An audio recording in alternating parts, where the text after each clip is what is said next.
제가 탈북하게 된 기본 이유는 그림 한 장 때문입니다. 그림 한 장 때문입니다. 그림 아니에요? 예. 그림을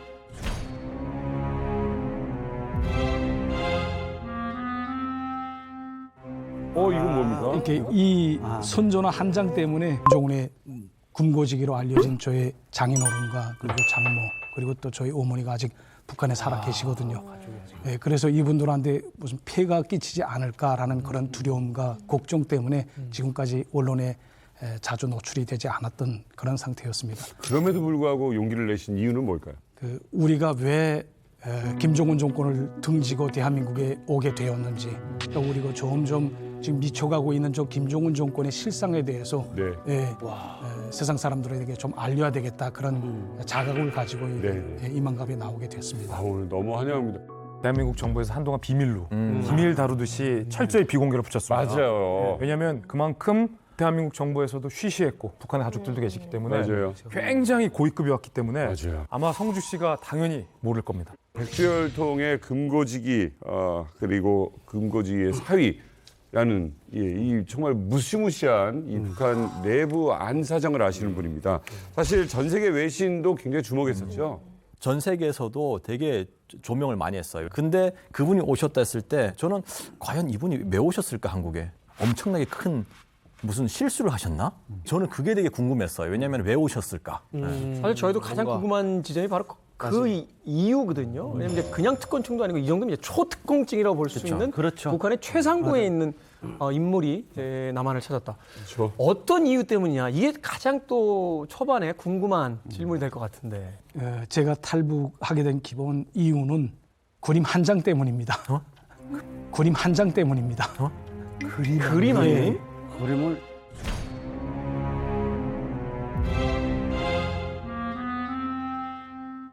이건 뭡니까? 이렇게 이 선조나 한 장 때문에 제가 그리고 또 저희 가족이 여기까지 오게 뭐 거꾸로 걸어놓은 우표 같기도 하고. 아니면 훼손시키거나 사실 북에 계실 때요. 금고지기의 사위다 그러면 이건 뭐 부러움의 대상이기도 하지만 굉장히 어려워하는 이런 자리 아닙니까? 네, 그렇죠. 엄청나죠. 네. 이쯤 돼서 좀 궁금해지는 게 있어요. 아니 그 최고의 이 실수의 따님을 어떻게 만났는지. 어떤 드라마. 회장님 저 어떤 기술을 쓰신 거예요? 아니 뭐 기술이라는 건 딴 거 없고요. 그저 중매로 만났습니다. 그럼 중매라는 건 사실 대사님 집안도 어마어마했. 예, 저의 아버지가 1952년에 그 입대를 했는데 허위사령부에서 근무를 했습니다. 저희 아버지는 초 큰아버지, 네. 그러니까 장인어른 착 위에 있는 형님이 저희 아버지하고 같은 부대에서 같이 전우입니다. 하다 나니까 그런 인연으로 해서 저희가 중매를 큰아버지가 섰고 소개팅을 해서 만나게 됐습니다. 그러니까 여기도 학벌이 굉장하거든요. 그러니까 평양 외국어 학원에 평양 외대에 외무성까지 덜컥 합격했으니까 북한 내에서는 초 엘리트 코스를 밟고 있었는데 하필 형수님이 김대 경제학부를 나와서 대학원생이다라는 것은 야 거의 뭐 평양 내에 1%들이 만났다 이렇게 봐도 되는 거죠. 그렇죠. 근데 가보게 장인어른도 외무성에 있으니까 외무성은 외국을 나갈 수가 있거든요. 그렇죠. 북한은 직택적으로 중요하죠. 외국 나갈 수 있는 게 중요해요. 그러면 우리 딸은 먹고 사는데 지장 없게 하겠다. 그건 분명히 있어요. 그래서 아마 만나게 됐을 거예요. 어마무시한 집안의 따님과 결혼하게 되는 거예요. 그러면 뭐 신혼집은 100월 차리셨을 것 같아요. 네, 어땠습니까? 신혼집이라고 뭐 딱히 없죠. 저희 아버지가 그때 당시로서는 1호부에 있다가 제대를 했습니다. 그리고 또 저희 어머니가 국가계획위원회에 있었는데 이 국가계획위원회라는 게 여기로 말하면 기획재정부와 같은 그런 곳입니다. 그래서 두 분이 다 사회활동 하시다가 이제 은퇴를 하셨는데 은퇴하시면서 집을 받은 게 한 17평짜리 그 집을 받거든요. 평양에? 예. 옛날에는 다 집이 없기 때문에 평양시 그 시내 안에 있는 것보다는 외곽에 많이 집을 짓습니다. 지금 여기서처럼. 예. 그러다 나니까 외곽에 집을 받아가지고 17평짜리에서 저희 누인의 세대랑 다부 세대 살려면 나와주는 누이 세대랑. 예, 누인의 그 매부하고 같은 그 한 세대, 저희 아버지 어머니 저 이렇게 또 한 세대 뭐 이런 식으로 살았어요. 17평 안에서? 예. 그러면 누이네는 애가 있어요? 예, 애가 둘씩이나 있죠. 거기 그래서 네 명. 제가 부득불 초가살이를 하게 됐습니다. 예, 애들 저같이 그런 거예요. 예, 그래서 청양식이네. 그러면 외무성 들어가시고 나서 몇 년 만에 처음으로 해외 파견을 하신 거예요? 예, 외무성 들어가서 7년 만에 2010년에 제가 시리아의 삼동소기관으로 임명을 받아서 가게 됐습니다.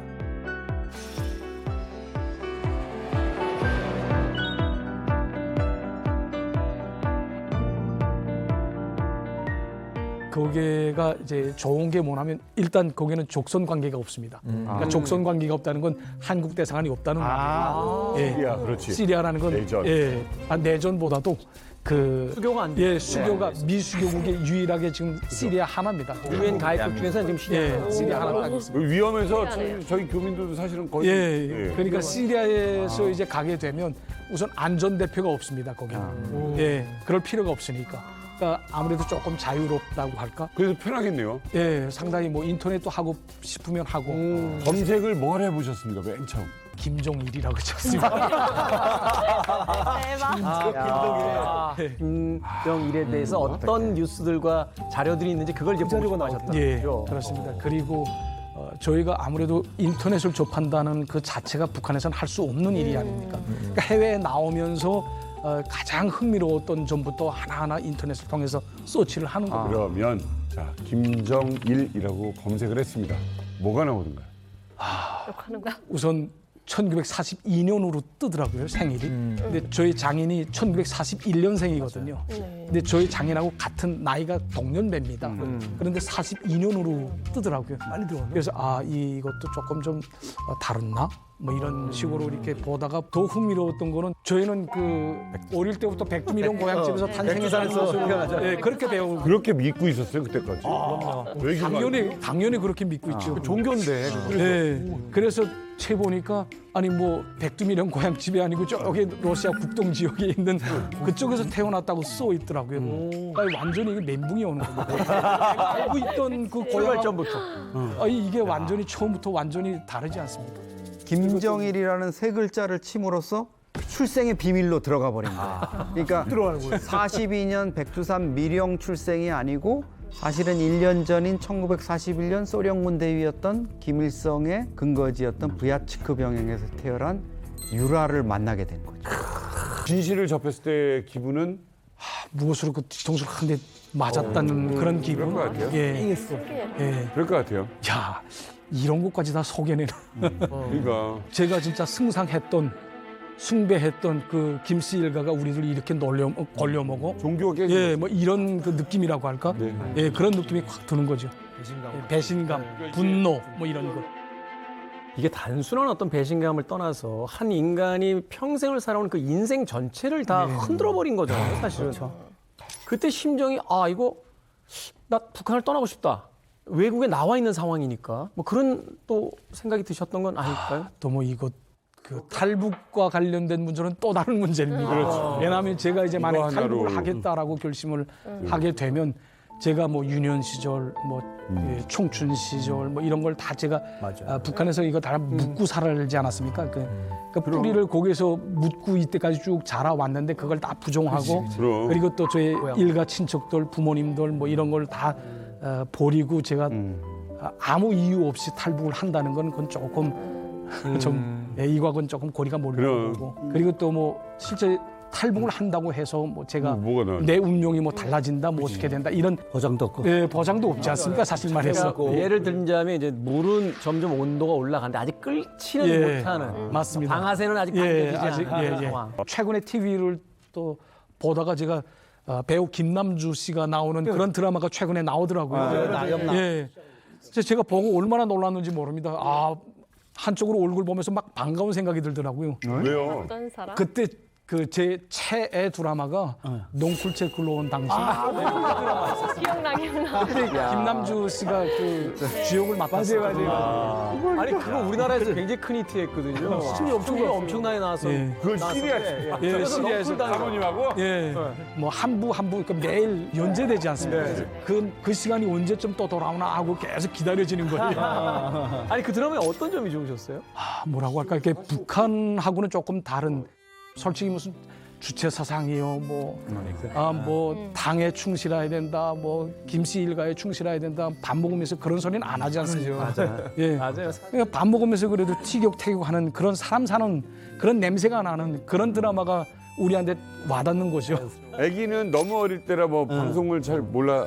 예, 뭐 크게 이렇게 몰입한 거는 별로 없는데 그래도 무슨 불의의 명곡이라든가 뭐 이런 노래를 많이 봤습니다. 딸아이도. 예, 그런가 애들은 노래 잘 따라. 예, 노래를 잘 따라합니다. 아니 어떻게 보면 따님은 어떻게 보면 아이돌 K-팝이잖아요. 예. 코요테가 꽤 그때 저는 알죠. 저는 뭐 김종민 씨, 뭐 신지 씨, 백가 씨 다 압니다. 여기 와서 이 예능 프로를 좀 봤는데 뭐 많은 방송들이 출연을 하시더라고요. 그렇죠. 그래서 재밌죠 한국 방송이. 예. 아니 근데 얘기 듣다 정말 보니까 재미있습니다. 외교 활동 안 하시고 TV만 보실 거예요. 저희보다 많이 하죠. 시리아에서 또 뭐 어떤 추억이 떠오르세요? 지나간 일이니까 뭐 다 공개해도 될 것 같습니다. 아, 제가 처음으로 그 시리아의 대표단 송원으로 한번 갔었던 적이 있었거든요. 제 삼등소기관 하던 제 친구가 있었거든요. 그 친구 보고 야, 시리아 여기 제일 그 핫한 데가 어디냐 하고 물어보니까 이 나이트클럽입니다. 알지. 그래서 이건 정보 수집이죠. 정보 수집이야. 그래서 캐주얼하게 입고 지금 나이트클럽에 둘이 갔죠. 갔는데 문 앞에서 문전 거절당했습니다. 저의 남자들만 둘이 있기 때문에 들어가지 못한다는 거예요. 그러니까 쌍쌍이 저희가 이제 여자를 같이 데리고 왔으면 들어가거나 혹은 여자들끼리 온 그런 여자들은 들어보내는데 남자들끼리만 만 사람들은 들여보내지 않습니다. 그래서 문전 거절당. 때문에 그런 거 아니에요? 그러니까 캐주얼하게 캐주얼해서. 입고. 캐주얼인데 물 관리 당한 거예요. 물 관리. 아닌가? 근데 이거는 이제 거기가 러시아 사람들이 하고 있는 그런 나이트 클럽이거든요. 그러다 나니까 이렇게 좀 완전히 개방 쪽이고 완전히 프리한 그런 나이트 클럽이 아니었던 것 같습니다. 제가 탈북민 한 2,300명 정도 만나봤고 그 중에 한 2,000명 정도 여동생들이에요. 하나원 나오고 맨 먼저 간 데 어디냐? 대부분이 나이트예요. 누구지? 그럼요. 맞죠? 가봐야죠. 왜 그러시겠습니까? 제가 베트남 있을 때 다낭 쪽으로 거쳐서 사이공에 한번 출장 간 적이 있었어요. 근데 호치민. 현지인하고 한 밤 12시에 됐는가 나이트클럽을 가자 그러더라고요. 그 베트남 나이트클럽 한 22층인가 23층에 있어요. 꼭대기에. 모르고 어디지도 모르고 저 엘리베이터 타고 쭉 올라갔어요. 올라갔는데 근데 우리 회사했거든요. 쑥 들어가서 봤는데 베트남은 현지는 게 중년을 위한 나이트클럽이 있더라고요. 거기는 젊은이인 줄 알았는데 가발에. 이상하게 나이트클럽 갔는데 중년만 있는 거예요. 그래서 가운데 이렇게 무대가 있고 나가서 춤을 추는데 먹다가 또 술 한잔 먹다 나니까 나가 췄죠. 근데 한 군에서 배운 춤밖에 없거든요. 한번만 보여줘. 저쪽 나가서. 옛날에 춘 건데. 자, 둘, 셋, 넷. 하나, 둘, 셋, 넷. 하나, 둘, 셋, 넷. 하나, 자, 이 춤이야.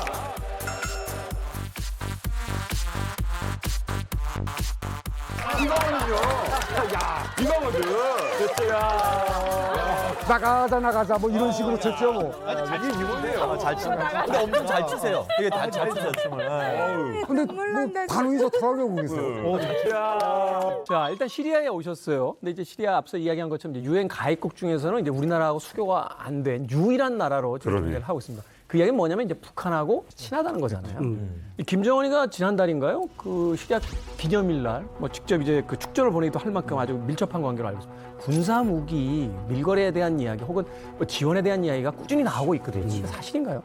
예, 실질적으로 북한과 시리아 사이에는 군사 협조설이 많이 지금 나돌고 있지 않습니까? 제가 알고 있는 그 에피소드 하나가 있는데 해외에 나오는 모든 그러니까 북한 요건을 소지한 모든 북한 주민들은 나오면서 자기의 행선지와 그러니까 자기가 도착한 그 국가 대사관에 가서 행정적으로는 대사 그리고 또 당 쪽으로는 당비서한테 도착 보고를 하게끔 되어 있습니다. 예. 그런데 저희가 이제 2011년인가 그때 1월 달인가 그때부터 아랍의 봄이 시작되지 않습니까? 그 튜니스에서부터 시작이 돼가지고 쭉 불길이 3월 달쯤에 와서는 저 시리아까지 퍼지거든요. 근데 그 내전이 났는데 그때 당시 그 6월 달인지 7월 달쯤에 북한에서 전보 한 장이 날아왔습니다. 거기에 따르면 이제 시리아 국방성에서 우리 인원들 4명을 데리고 이제 대사관에 갈 테니까 그 사람들을 좀 숙식시켜가지고 다음 날 아침에 평양으로 들어오는 그 비행기 편에 태워서 이제 보내는 그런 지시문이었습니다. 사실 이런 거 보고선 대사랑 저랑 깜짝 놀랐거든요. 왜냐하면 저희가 원래 이렇게 나오는 모든 사람들은 다 대사관에 보고를 하게끔 돼 있었는데 우리 그 명단에 할 수 없다는 거는 이게 완전히 국비의 최국비로 돼 있는 그런 거 아닙니까? 맞아. 훗날에 알아보니까 이 사람들이 그 홈수라는 지역에서 국방과학원에서 파견된 그런 과학자 기술자들입니다. 근데 이 사람들이 대체로 국방과학원이라는 것은 그 핵, 뭐 원자로 뭐 이런 쪽에 그 종사하는 그런 부분이거든요. 그래서 보니까 아마 이게 북한과 시리아 사이에 무슨 핵 협조설이라든가 뭐 이런 그거를 방중할 수 있는 그런 증거로 되지 않겠나 이렇게 생각이 됩니다. 북한하고 시리아는 굉장히 오래된 관계고 그걸 거슬러 올라가면 중동 전쟁이 일어났지 않습니까? 그럴 때 북한이 시리아하고 이집트를 군사적으로 지원을 해요. 그리고 1990년대는 이제 시리아에서 북한의 미사일을 수입했던 그런 것도 있고 요번에 그 시리아 내전 났을 때도 비공식적으로 북한에서 파병까지 한 걸로 알려져 있습니다. 자, 이제 쿠웨이트로 가게 되는 거예요. 언제 가시는 거예요? 네, 제가 2016년 11월에 임명을 받아서 그때 나갔습니다. 와, 근데 이게 지금 2016년도에 나가셨으면 한 3년 안 나가신 거네요. 그러니까 평양에 3년 계셨던 거예요. 예, 3년. 오, 3년이면 꽤 긴데. 아니, 사실 그 3년이 긴 게 아닙니다. 보통 들어오시면 5년, 7년, 길게는 10년 후에 나갈 때도 있거든요. 근데 3년 동안 그것도 시리아보다 더 좋은 대사관, 더 큰 대사관에 갔다는 거는 어마어마한 승진이고 저는 여기에 장인 어른의 기둥이 좀 작동하지 않았을까. 저는 그게 없었습니까? 야, 당연하지 있지. 그렇죠. 여러 가지 어떤 능력이나 뭐 당성도 인정을 받으셨으니까 나갈 수 있었던 거잖아요, 사실은. 예. 쿠웨이트 갔어요. 근데 시설이 커요? 쿠웨이트 대사관이라는 게 아시다시피 그 골프 지역에 있는 북한 대사관인데 유일한 대사관입니다. 부산나가지고. 예. 오일머니가 많은 그런 나라들이 골프 지역에 있는데 아랍에미레이트, 카타르, 뭐 바레인, 사우디 이 나라들을 통틀어서 이 쿠웨이트 주재 북한 대사관이 겸임을 합니다. 돈이 없다니까 이 나라들의 대사관을 전개를 시킬 수 없거든요. 대체로 이 나라들에는 오일머니가 많기 때문에 무슨 파견 인력이라든가 뭐 IT 업계, 그다음에 뭐 식당을 비롯해서 그 봉사 부분에서 뭐 종사하는 분들, 그다음에 뭐 북한 노동자들, 뭐 이런 인력들이 많이 나가 있거든요. 아랍에미레이트에 한 3,000명, 또 카타르에 한 3,000명, 또 쿠웨이트에 한 3,000명, 뭐 이렇게 한 9,000명, 거의 10,000명이 됐습니다. 그렇게 많았다. 예, 굉장히 많았습니다.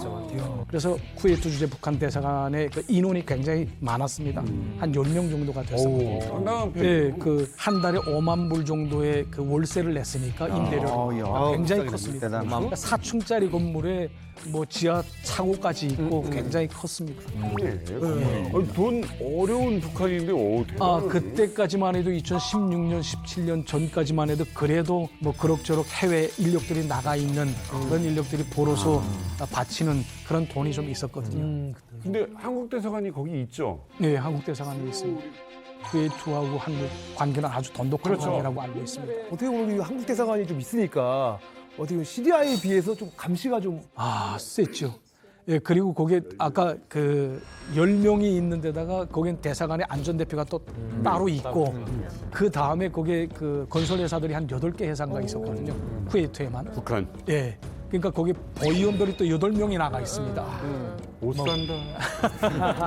그러니까 또 뭐 여기에 저 아랍에미레이트다 하게 되면 아랍에미레이트는 또 뭐 한 12개 정도가 나가 있었거든요, 회사가.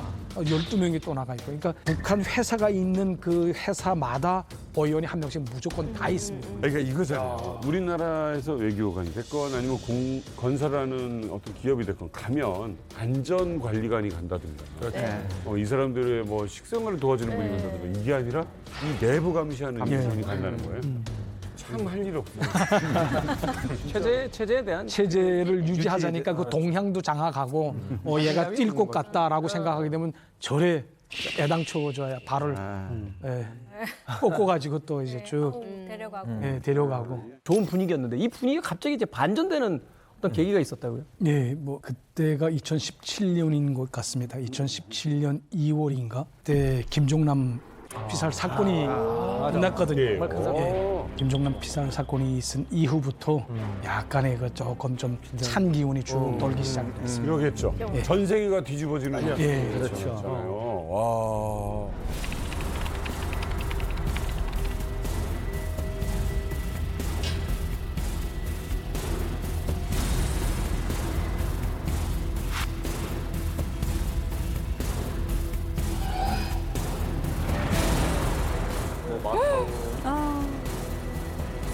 독극물인 VX가 이제 온몸에 퍼지기 시작을 해서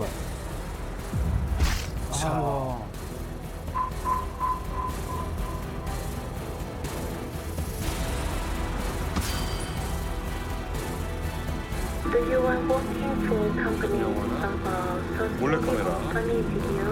I come alone and I saw it and a guy sitting near the counter bar. I asked him, what's your name? Then he answered me in Vietnamese language.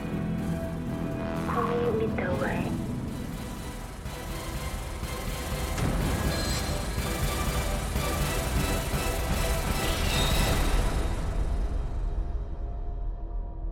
저런 엄청난 테러가 있었는데 이거는 분명히 말레이시아입니다. 쿠알라룸푸르 공항이고요. 그때 대사님은 쿠웨이트에 계신 거죠? 예, 쿠웨이트에 있었습니다. 어떻게 받아들이셨어요? 예, 일단 이게 국제 언론을 통해서 뉴스를 통해서 지금 온 세계에 다 퍼져나가지 않았습니까? 특히 북한 뉴스와 관련된 아주 핫 뉴스들 이런 거는 다 대사관들에서 이 캐치를 해가지고 북한에 보고를 합니다.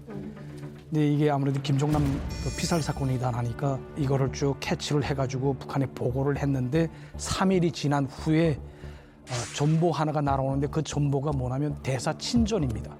그 친전이라는 건 아시다시피 대사만 봐라라는 거거든요. 그러니까 다른 사람 절대 보면 안 됩니다. 그 내용을 보게 되면 주재국에서 보도하는 김종남과 관련된 모든 전보 내용은 딱 일부상 친전으로만 보내라. 또 일부상 친전이라는 건 일부상만 봐라 이 소리입니다. 다른 사람들 절대 보지 못하거든요. 그런 방식으로 해서 이 김종남 피살 사건에 대한 거를 은폐시키려고 그러니까 북한이 아마 이런 그 농간질을 했던 것 같습니다. 제가 이만갑에서 최초 공개하는 것인데 제가 2017년 7월로 기억이 됩니다. 7월 달에 제가 북한에 그 출장차로 들어갔다 나왔거든요. 그때 제가 평양에 가서 저 외무성에 갔었는데 당시 말레이시아 그 대사였던 말레이시아 주재 북한 대사였던 강철 대사라고 있습니다. 예, 유명. 예, 이 강철 대사가 2017년 3월에 말레이시아 정부로부터 추방을 당합니다. 강제 추방. 그렇게 돼서 이 사람이 북한에 왔는데 한 4개월 지나지 않았습니까? 그래서 오다 가다 지금 복도에서 만나가지고 그분하고 저녁 식사 한번 하자 이렇게 약속을 했거든요. 그래서 이제 저녁 식사를 같이 하는 와중에 그 강철 대사가 하는 말이 그 안전 대표가 그 나쁜 놈의 새끼면서 막 욕하더라고요. 그래서 그 어떤 일이냐, 무슨 일이냐 하고 물어봤더니 이 안전 대표라는 놈이 그 전에 예행 연습을 다 했답니다. 김종남을 암살하기 위해서. 그러니까 베트남에도 왔다 갔었고 또 말레이시아도 또 밟아봤고 예, 그리고 또 집을 마련하고 하는 걸 다 이 안전 대표가 마련했다고 하더라고요. 예, 그래서 그 말을 듣고 이거 진짜냐 그러니까 어디 가서 말하지 마라. 잠깐 어쨌든 자기는 이 사람이 1년밖에 안 됐었거든요. 아무것도 모르는데 자기는 그저 도창을 맞아가지고 이렇게 강제 추방당했다는 이런 또 그 내용을 모릅니다. 그러니까 이게 어떻게 됐냐 그러니까 이 북한의 이제 안전 대표들은 자기 보위부하고 또 같은 그러니까 교신 연락을 자기네 따로 합니다. 그러니까 외교부의 그 외무성 라인을 이용하지 않고 자기네 그 특수 이런 변신 프로그램을 따로 가지고 있습니다. 보안장비가 따로 있습니다. 이 대목이 되게 뉴스 밸류가 있는 말씀을 지금 굉장히 해주신 게 뭐냐면 북한은 공식적으로 지금까지도 김정남 암살을 자기들이 저지르지 않았다고요. 방금 말씀하신 강철 대사, 저희 그때 당시 TF팀을 꾸려서 취재진을 말레이시아로 급파해서 저희도 강철 대사 취재하려고 했는데 저희 마이크 앞에 강철 대사가 이렇게 얘기했어요. This incident is politicized by Malaysia in collusion with South Korea. 사전에는 몰랐던 것 같은데 사후에는 강철 대사가 안 거거든요. 인지하면서 강철 대사가 쫓겨나기 전에 우리 북한의 수행이라는 게 가짜라는 거예요. 추호도 우리 북한은 이 일에 연루돼 있지 않다라고 외신들과 국내 취재진 앞에서 목소리를 높이고 나중에 이제 추방당하고 북한으로 가서 류현우 대사님이 만났는데 거기서 이제 그 보위부 안전대표 욕을 하고 있는 거예요. 이 자식이 나 모르게 일을 벌였다. 알고 있었네. 강철 대사가 사실 뒤통수를 맞은 거죠. 한진명 선생님 어디 계셨어요 그 당시에? 아, 그때는 할복하고 그다음에 있다가 영국에 제가 좀 대학교 공부를 배우러 갔댔거든요. 네네. 근데 거기서 들었거든요. 아, 들었는데 그때 제가 좀 각인된 게 이지연이라고.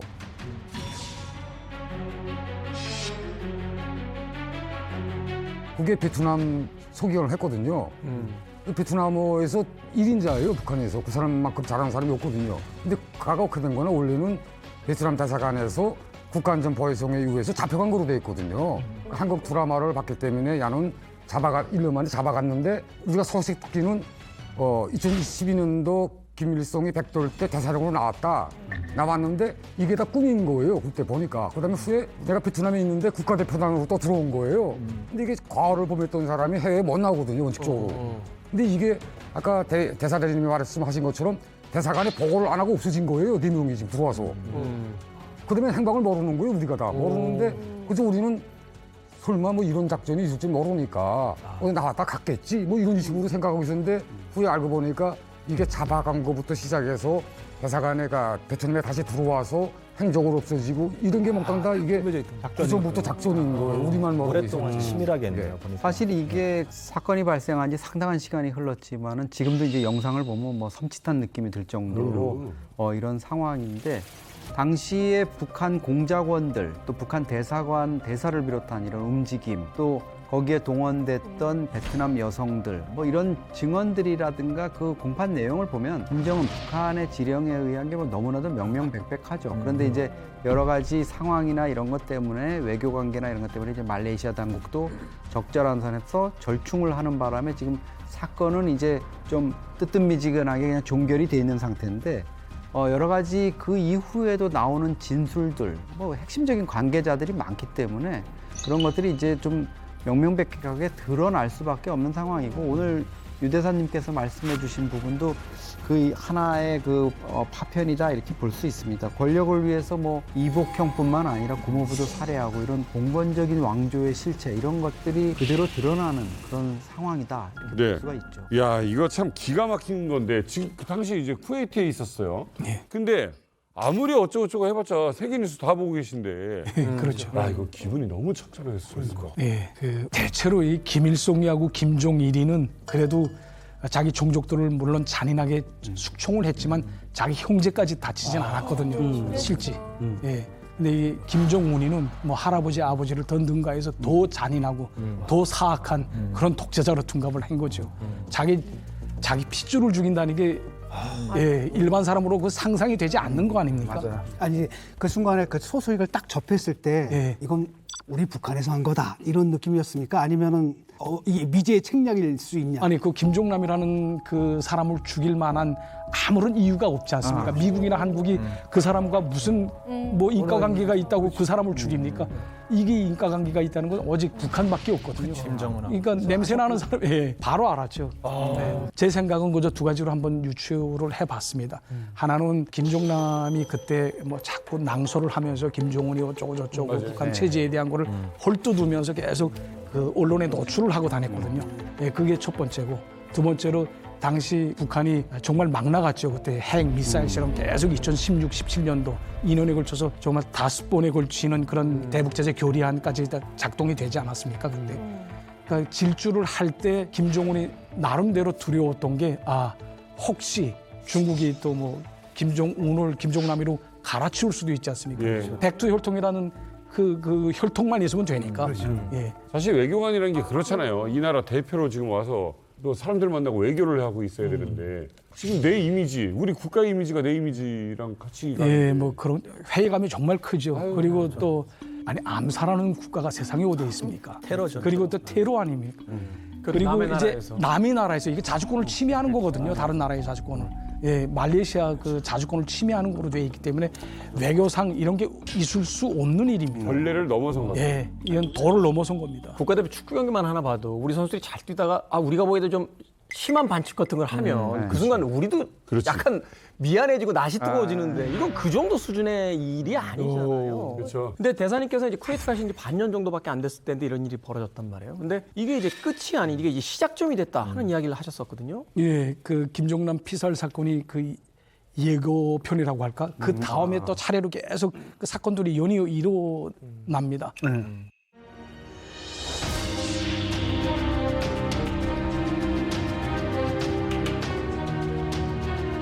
우리나라 북부 핵시험장에서 대륙간 탄도로켓 장착용 수소탄 시험을 성공적으로 단행하였다.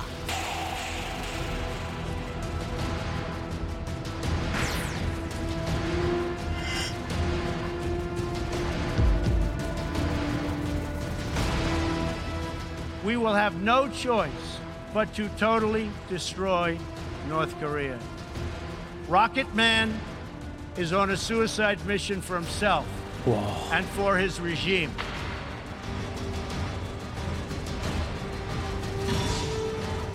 야, 이러면 진짜 외교관들은 이거 입장 정말 곤란하죠.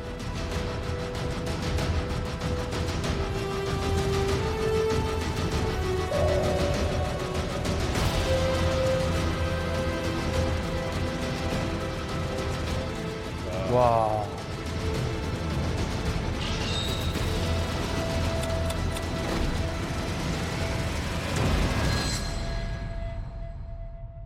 야, 이게 6차 핵실험은요. 북한과 김정은이 강한 의지를 보였던 사건이거든요. 그렇지. 김정은과 북한도 알았어요. 이거 6차 핵실험 하면 사실상 핵을 손에 넣는 순간이거든요. 수소폭탄 실험이라. 핵을 손에 넣을 거냐? 대신에 핵 말고 다른 모든 걸 다 포기할 거냐? 아니면 이걸 하지 말 거냐? 라는 선택의 기로가 김정은과 군부 지도자들 손에 판단에 달렸던 건데 결국 한 거죠. 그렇죠. 이 6차 핵실험 이전까지 북한은 먹고 살만했습니다. 이 핵실험 하나로 북한하고 교역하던 모든 국가들의 교역이 끊겼고요. 북한이 수출했던 모든 무역 수출이 다 전면 금지됐고요. 전 세계에서 북한이 외화벌이했던 모든 외화벌이가 다 중단됐던 게 바로 이 6차 핵실험이거든요. 이 6차 핵실험 때문에 쿠웨이트 류현우 차석 위에 있었던 서창식 대사가 추방됩니다. 그래요. 그리고 아마 쿠웨이트 외교관도 상당수 많이 좀 축소됐을걸요. 당시 좀 어땠어요? 예, 그때 그 연이어 핵실험과 그리고 미사일 대륙간 탄도 로켓 그런 실험을 하면서 유엔 대북제재 결의안이 발의가 됩니다. 네. 그 중에 하나가 2371호라고 있는데 우선 대사를 추방하고 또 외교관 수를 축소하고 또 그 해외에 나와 있는 북한 그 노동자들을 2019년 12월 22일까지 100%다 귀국시킬 때 대한 그런 내용에 들어가 있습니다. 야. 그러다 나니까 직격탄으로 맞은 게 쿠웨이트라고 말할 수 있습니다. 쿠웨이트에 아까 말씀드린 것과 같이 한 1만여 명 정도의 북한 인력들이 나가 있었거든요. 그러니까 이 사람들이 벌어들이는 그 외화도 만만치 않았거든요. 사실. 제일 활발했기 때문에 예, 제일 큰 피해를 입게 되는 예, 핵실험을 한 이후에 노동자들 우선 고주갱신을 해주지 않습니다. 입구파도 못 있어요. 감옥에 들어가야 되니까. 그래서 할 수 없이 불법 고주자가 되니까 나가게끔 되어 있습니다. 그러니까 최종적으로 미국이 원했던 거는 북한으로 흘러 들어가는 모든 자금줄을 다 100%다 차단하는 겁니다. 사실 제가 그 파견될 때 그 당시에는 제가 쿠웨이트 주재 북한 대사관 참사로 2급 참사로 제가 발령을 받아가지고 임명됐거든요. 그런데 소창식 대사가 강제 추방당하게 됩니다. 그러니까 그 공속을 메꿔야 되니까 차석이었던 제가 부득불 대사 대리를 맡게 됐습니다. 의외로 좀 하셨네요. 좋으신 거 아니에요? 좀 승진하시고. 승진. 이게 기쁠 수 없는 게 뭐냐면 그러니까 대사는 추방돼서 가지 않았습니까? 그리고 또 여기에 한 10명 정도가 있었는데 절반으로 축소하다 나니까 5명이 다 귀국을 했습니다. 나머지 인원 5명 중에서 대사마저 갔으니까 4명이 있잖아요.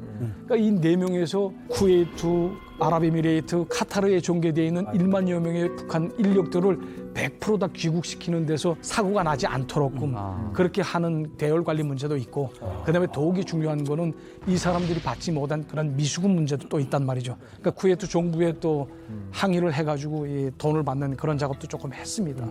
야, 업무는 뭐 어마어마해요. 더 많아. 새벽 2시 마지막에 그 전보 기한까지 다 해서 평양에 보고하는 그 시간까지 합하게 되면 한 2시 반쯤에 잤을걸요, 제가 1년 동안은. 1년 동안. 예. 그 유엔 제재 결의안에 따르면 2019년 12월 22일까지 이제 노동자들을 몽땅 다 철수해야 되는데 쿠웨이트가 그걸 덜컥 받아버려요. 그래서 결국 이제 비자 발급을 안 해주죠. 그 다음에 기존에 있는 노동자들은 이제 비자 그 유효 기간이 끝나면 이제 출국을 시키게 되는 거거든요. 근데 거기서 이제 좀 전에 말씀하신 것처럼 돈을 받는 문제도 있고, 더 중요한 문제는 이 사람들이라고 북한에 들어가고 싶겠어요. 그렇죠. 이 문제라는 거거든요. 이들 중에서 뭐 집단적인 탈북 움직임이나 만약에 그런 일이 벌어지게 되면 또 그 책임을 다 받아 안게 되는 거잖아요. 네. 근데 지금 조금 이 배경 설명을 드리면 쿠웨이트가 우리가 알고 있는 것처럼 큰 나라가 아니에요. 우리나라 한 강원도 크기거든요. 강원도 크기의 인구가 한 450만 명밖에 안 돼요. 작네요. 야, 한 개 나라인데. 그런데 이게 약소국이 아닌 게 뭐냐면 원유 생산량은 전 세계 탑 10 안에 들어가는 거죠. 어머. 사이즈는 작고 원유 생산량은 많기 때문에 역사적으로 강대국이 항상 눈독을 들여요. 저장도 많이 돼 있고. 그렇죠. 결정적으로 이제 빵 터진 게 뭐냐면 이제 그 사담 후세인이 이란 이라크전 끝나고 난 다음에 이제 돈줄이 딸리다 보니까 바로 밑에 쿠웨이트잖아요. 그래서 1990년 쿠웨이트를 침공을 해요.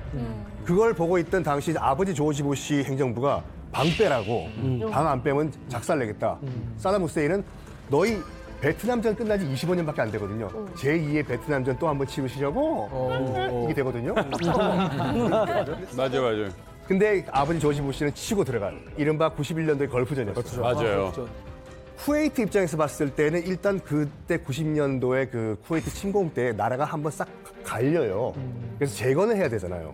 그래서 해외에서 이제 싼 인력을 받아야 되기 때문에 여러 나라에서 인력을 받습니다. 그 중에 한 나라가 이제 북한이었어요. 그러니까 북한으로부터 이제 싼 인력을 받았는데, 그러다가 이제 핵실험 등등으로 인해서 미국이 주도하는 유엔 제재가 들어오지 않습니까? 미국의 신세를 진 쿠웨이트 입장에서 봤을 때는 미국과 유엔의 요구를 들어줄 수밖에 없는 상황이었어요. 그렇기 때문에 나가라고 추방 명령을 내린 거죠. 짧게 말씀드리면. 네, 그런데 이렇게 이제 강제 귀국당하는 사람들이 늘어난단 말입니다. 근데 이제 해외 나올 땐 나름의 다 계획이 있잖아요. 돈도 좀 쓰고 뭐 이렇게 해서 이제 근로자로서 나오는 어떤 기회를 잡은 뭐 이런 사람들도 있을 텐데, 갑자기 강제 귀국하라. 그럼 이제 우리말로 이제 멘붕이 온 상태에서 그 지역에 남으려고 하거나 이제 탈북을 시도하려고 하는 이런 사람들도 분명히 많이 늘어났을 것 같은데. 예. 그때 당시 제일 우려했던 게 이렇게 근로자들 속에서 탈북 러시가 있지 않겠나라는 그런 두려움이 굉장히 컸습니다. 근데 이들 속에서 또 조금 자유를 원한다라는 사람들은 또 탈북을 또 하게 됩니다. 근데 탈북도 정말 목숨을 건 탈북이거든요. 그러니까 잡히는 경우에는 죽습니다.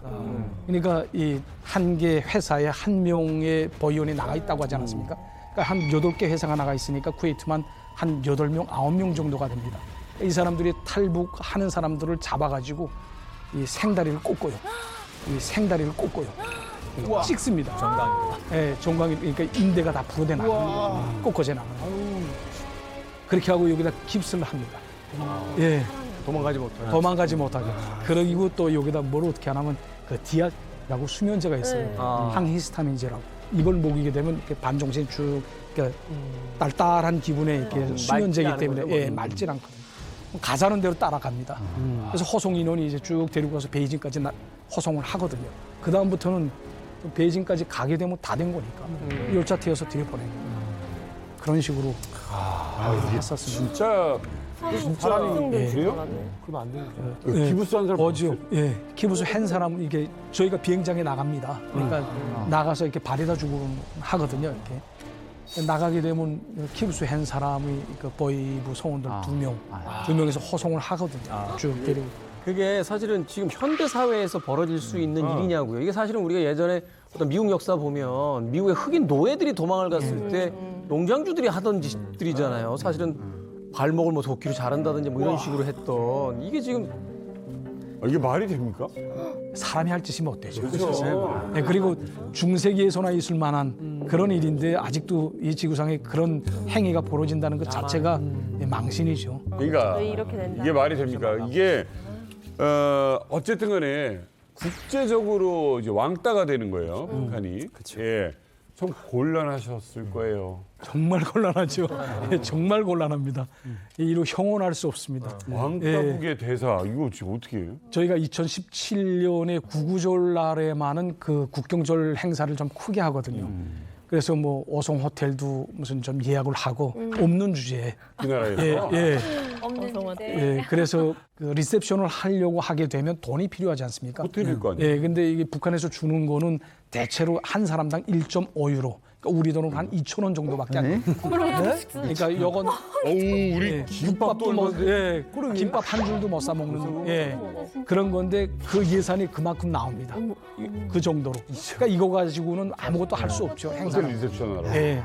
그래서 할 수 없이 저희 같은 경우에는 건설회사 사장들 혹은 또 이제 아랍에미레이트에 가서 또 그 서비스 업계에 종사하는 뭐 옥류관도 거기 있었으니까 옥류관 사장 뭐 이런 사람들한테 돈을 좀 구걸질을 합니다. 또 내부에 뜯는 거야? 예. 식당에도 자주 와서 식사하시고. 또 방법이 없으니까 그것밖에는 어디 가서 도둑질 할 수는 없잖아요.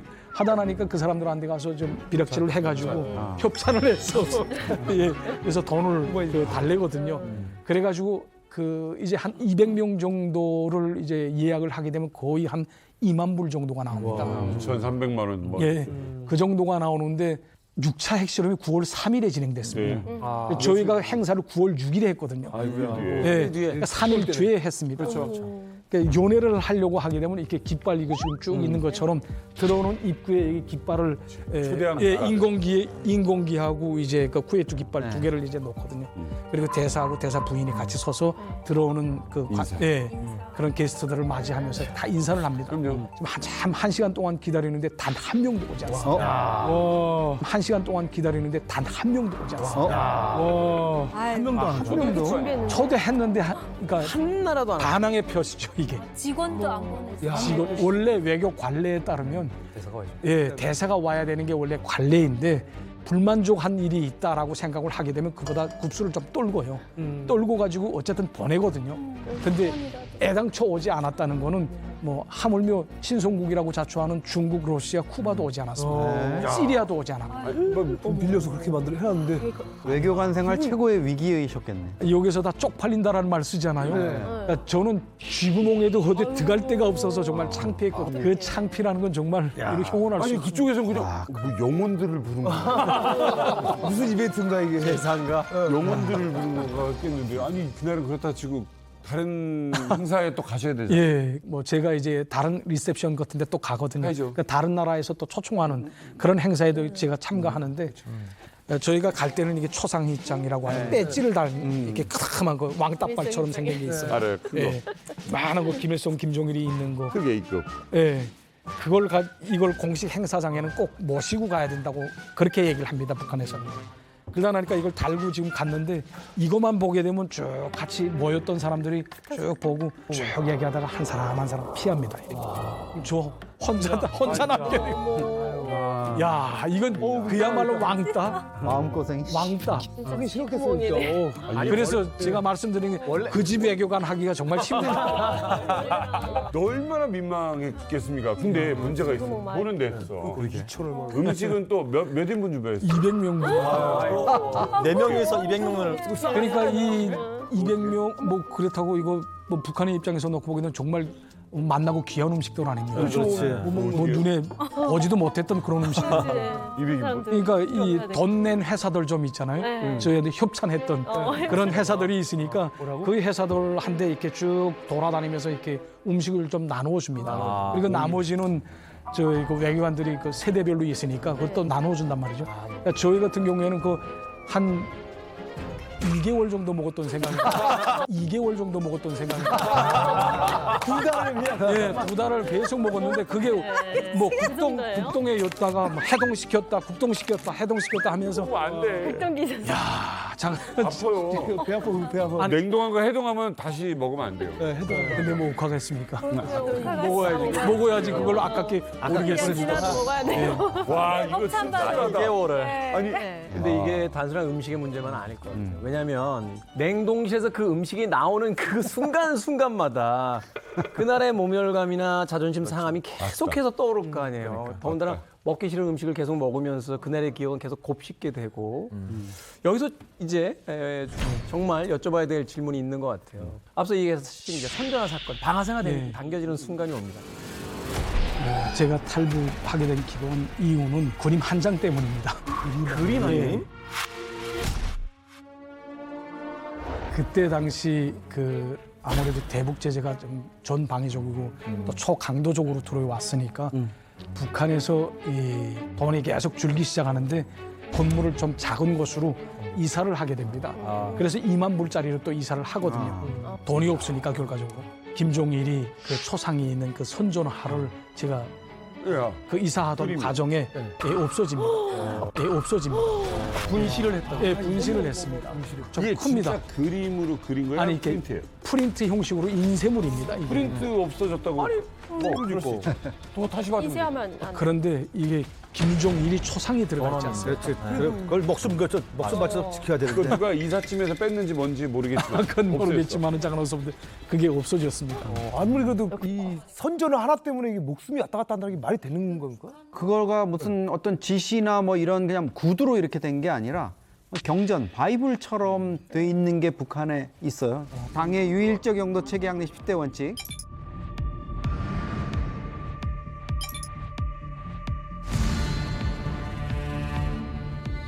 수령의 권위와 관련한 거, 김정은에 관련한 거, 김정일성, 김정일과 관련한 거는 사소한 문제라도 특대형 사건화해야 된다는 거예요. 하나 잊어버렸으면 그거가 막 엄청난 문제로 해가지고 평양에도 보고를 하고 막 해가지고 조치를 해야 되고 후속 조치를 취하지 않으면 이거는 당과 수령에 대한 아주 그 기본 자세가 안 돼 있는 거고 정치적 생명뿐만 아니라 목숨을 다 부지할 이유가 없는 거죠. 네. 아니 아무리 그렇다 할지라도 이게 상식적으로 생각하면 고작 10,000원, 20,000원이면 할 수 있는 프린트 하나 때문에 그러니까. 수십 년을 공부시키고 교육시킨 국가의 인재들을 그걸 가지고 처벌을 한다는 게 이게 말이 됩니까? 북한은요 사실 초상화에 대한 그 어떤 에피소드나 이런 게 있으면 안 돼요. 그럼 그 사람은 없어져야 돼요. 그래서 만약 집에 불 났다 그러면요 다른 돈이나 이런 거 다 안 갖고 나와도 되고 초상화만 안고 나와야 돼요. 그리고 또 있어요. 싸워요. 만약 우리 둘이 싸워요. 근데 제가 초상의장 달고 있잖아요. 그러면은 막 야 뭐 이렇게 싸우다가 나 달고 있다 이러면 야 이러면서 야 이러면서 진짜 이렇게 싸운다고요? 그러니까 초상화는 이거는 금덩이가 아니라 분실했다고 쳐요. 그럼 이제 어떻게 해야 돼? 이제 프린트를 구해야 됩니까? 어떻게 됩니까? 뭐 그건 불가능하다고 봅니다. 뭐 어떻게 프린트를 할 수 있겠어요? 요새 인터넷에서 이미지 하나 다운 받아가지고 그러니까 백업을 항상 해주셔야 돼요. 받으면 하나를 각 카피로 떠놓고. 근데 뭐 그게 뭐 잊어먹을 줄 자기가 뭐 계획을 하고 뭐 예견을 하고 그걸 또 백업을 할 수 내가 없지 보니까 않습니까? 대사님이 좀 충성심이 없었어 그때부터. 잃어버릴 수가 없어.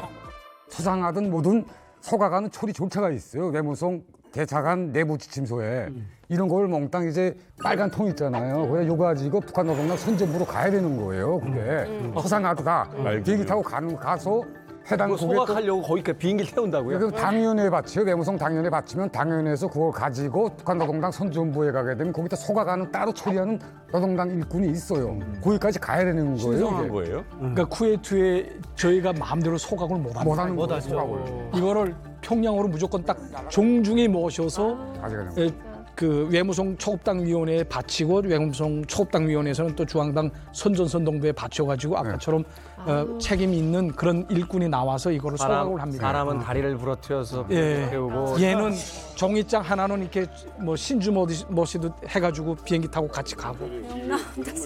제가 잊어먹은 이후에 그래서 저 대사관에 세포비서 하는 양반이 하나 있었거든요. 그렇죠. 1등 소기관인데 그 친구 보고 자 여사무사에서 지금 선전화를 우리가 잊어먹었는데 이걸 조국에 보고 평양에 보고를 해야 되겠다라고 얘기를 하니까 그것도 뭐 이렇게 굴고 부스럼 만들 게 있냐.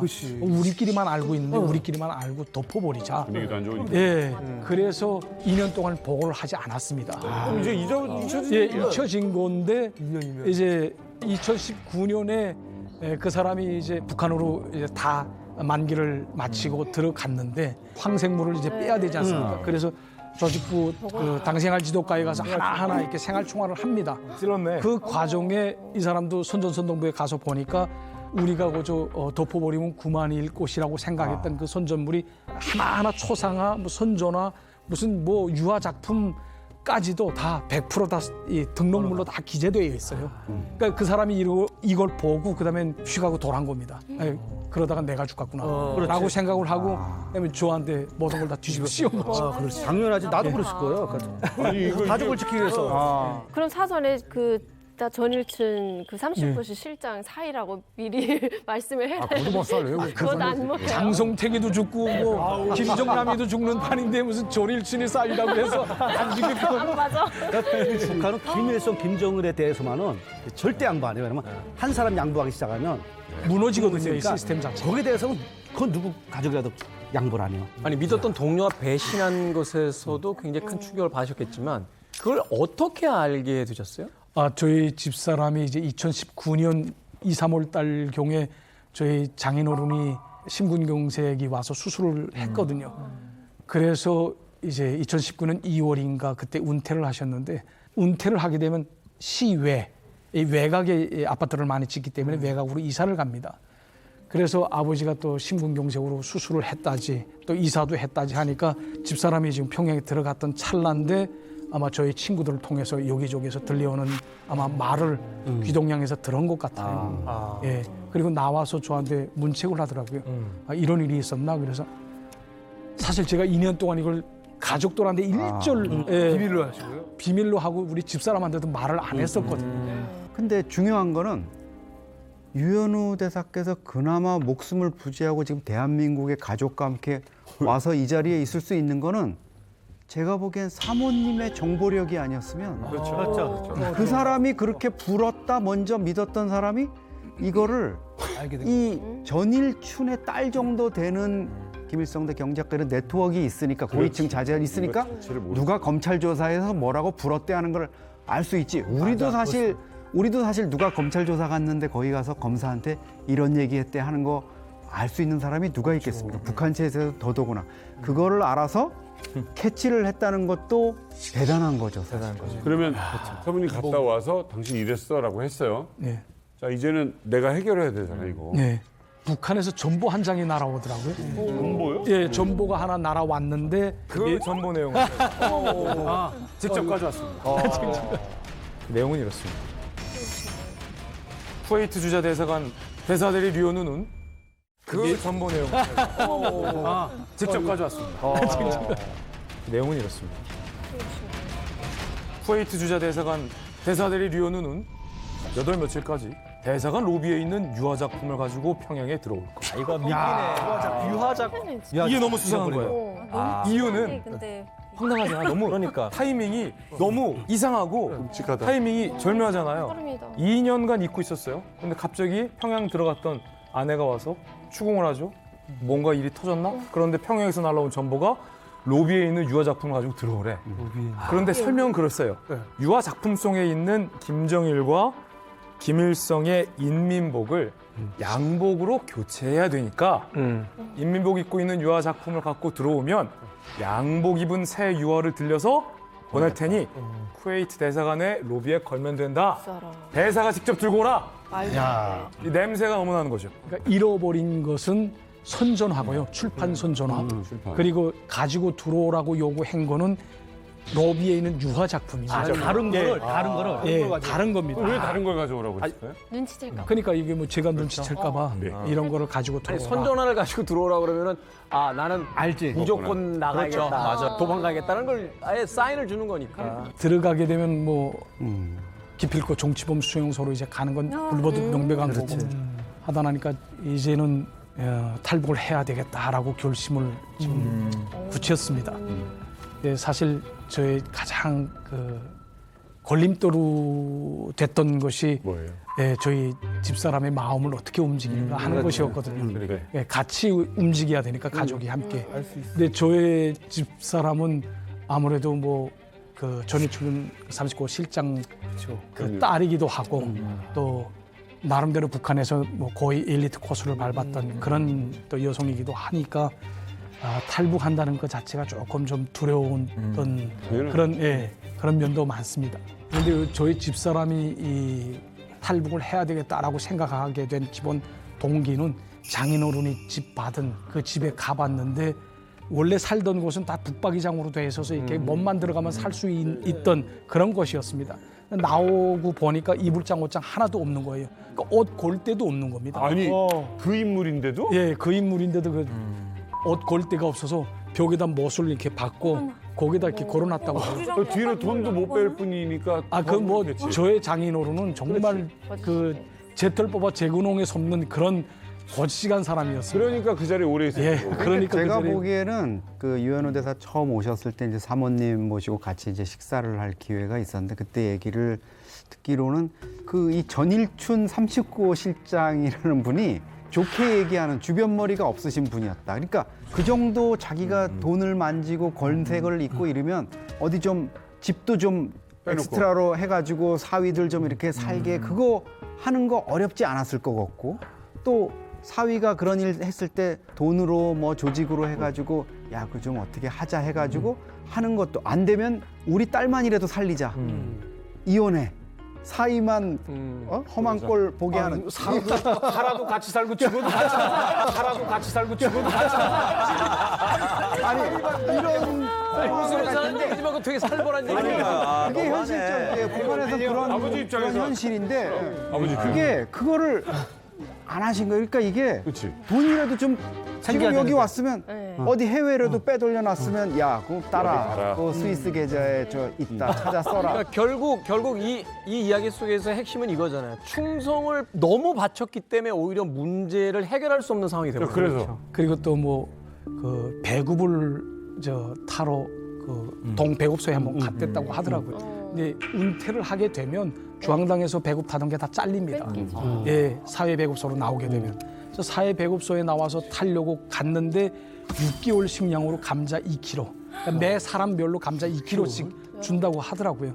그래서 장인 장모용으로 받은 그 배급 총량이 4kg밖에 안 됩니다. 감자 4kg. 각각 6개월치.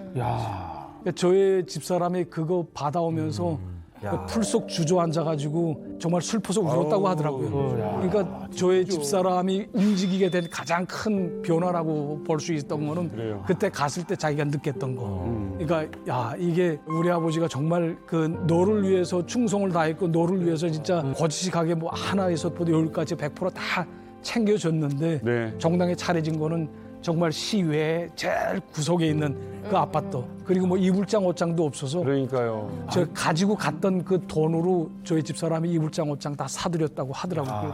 그리고 남은 돈까지 다 주고 왔다고 해요.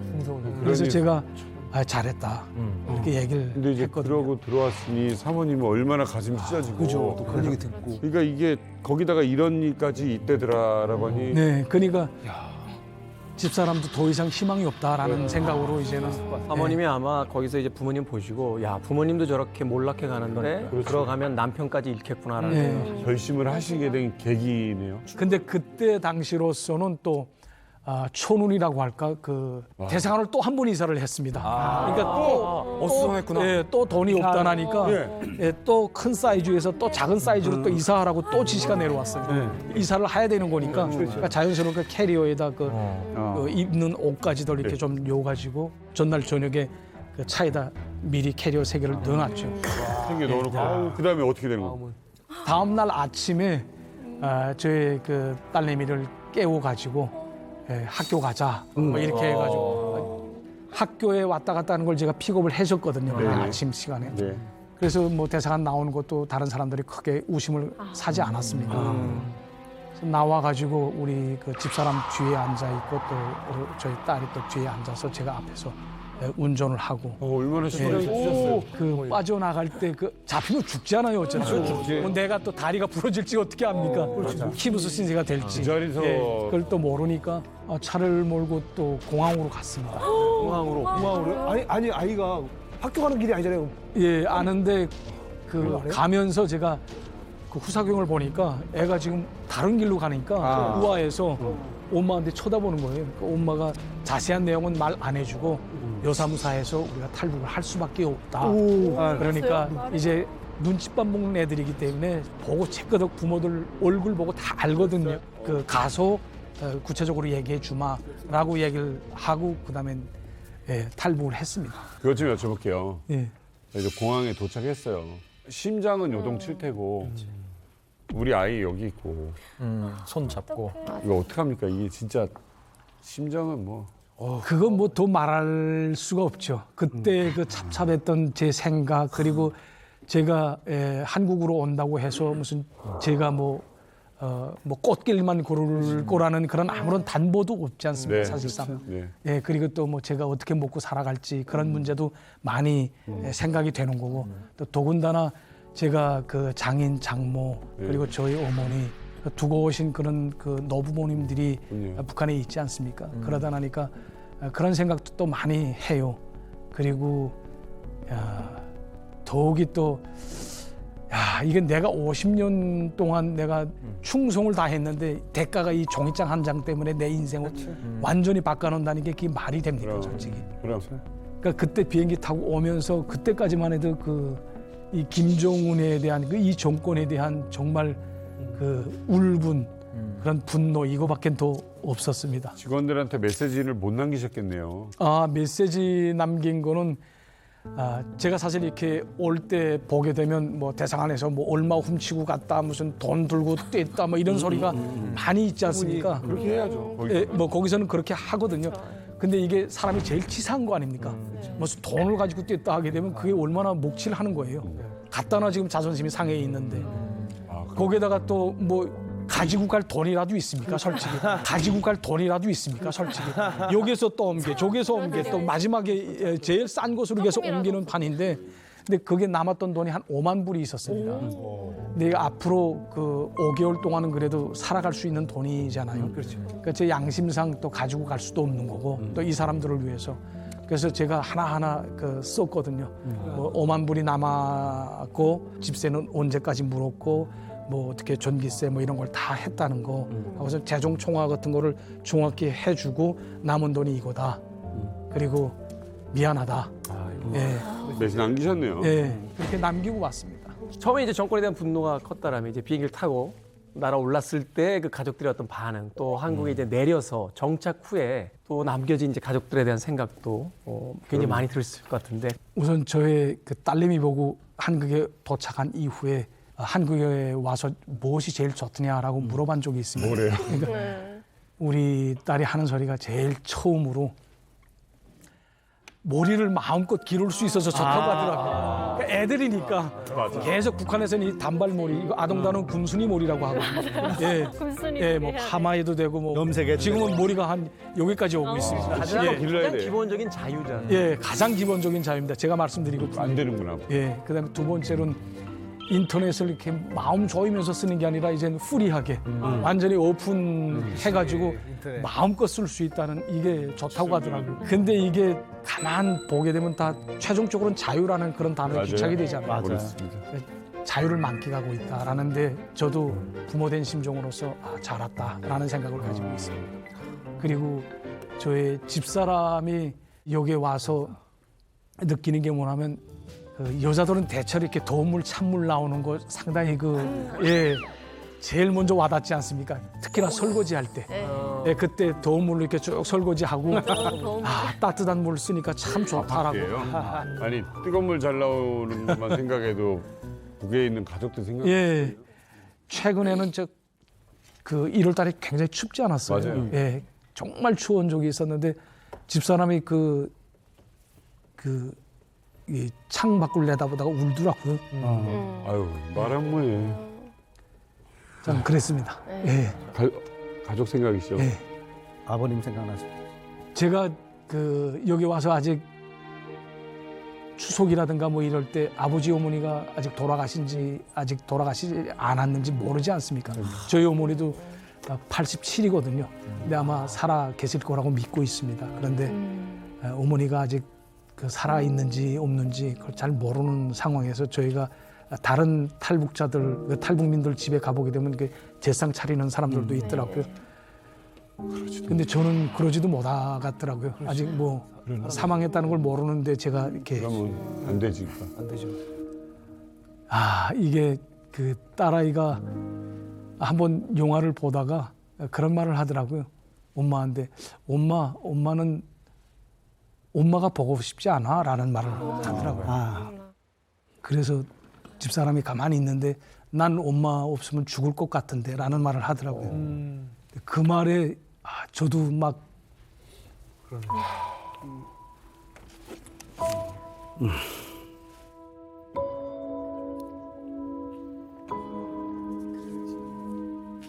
슬프더라고요. 부모님께 바라는 드리고 싶은 말씀이 있으십니까? 볼 수도 있어. 네. 우선 부모님한테 미안하다는 말씀을 먼저 드리고 싶습니다.